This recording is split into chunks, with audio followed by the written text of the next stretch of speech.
grateful that with me, he knew he'd be understood, supported, and not judged in any way. I wanted to be a place of love and support for him, period. Since then, Cody has gone on to reveal his truth to the world. He's become a major part of Nashville's growth as an inclusive community that is supportive of people as they seek to be their authentic selves. What a great place to build from. Introduction. It might sound weird that a music and television personality who makes his living talking on air would write a book centered on how to shut up and let others speak. But I pride myself on being a professional listener in a world where no one hears each other anymore. Actively listening without judgment and showing empathy, making eye contact with the person you're speaking with, and mirroring their emotions can work miracles. While our social media screams, "Look at me, listen to me," I've always loved hearing the stories of others. When someone feels heard, you're giving them permission to be their true, authentic self. I make my living getting country artists to open up about their lives, realizing that's where the best country music comes from, real life.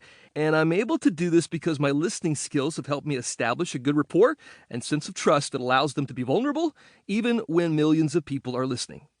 This superpower has always been there. As a kid, I possessed natural curiosity and an empathy for other people.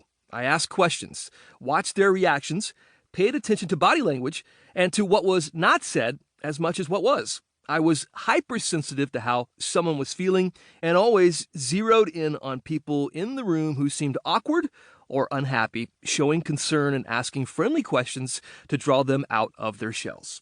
My mom used to call me her ball of sunshine because, even as a toddler, I'd do whatever it took to get someone to laugh or break into a smile. I was also intensely nosy, not in a mean or intrusive way.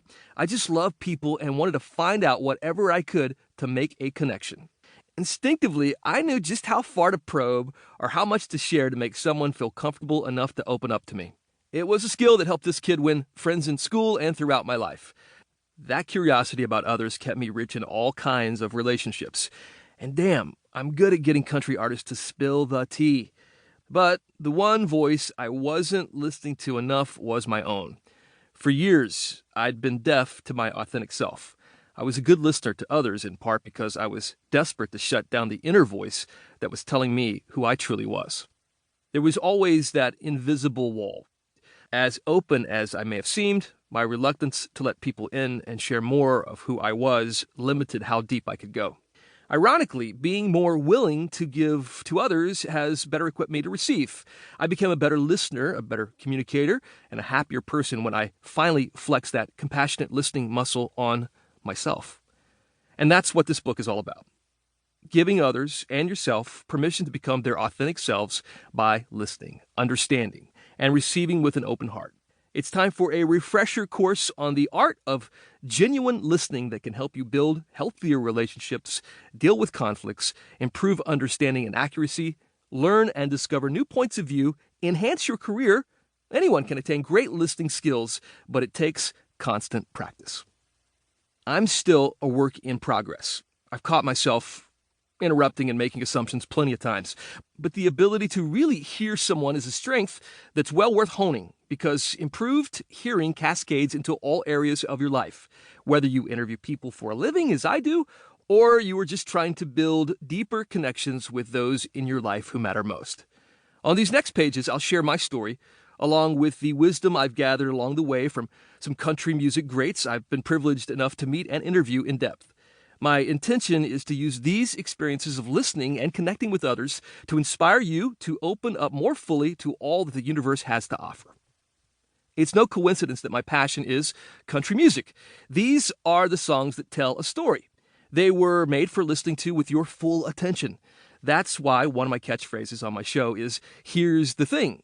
I want to make sure the audience is there with me, catching every nuance. It's not just the music, but the expression of the words that make the record. You don't just tap your feet mindlessly and hum along to the hook while it plays in the background. You hang on to every line, feeling the emotion and intention of the artist who is singing. You lose yourself in the narrative and visualize the scene or the person who inspired those words.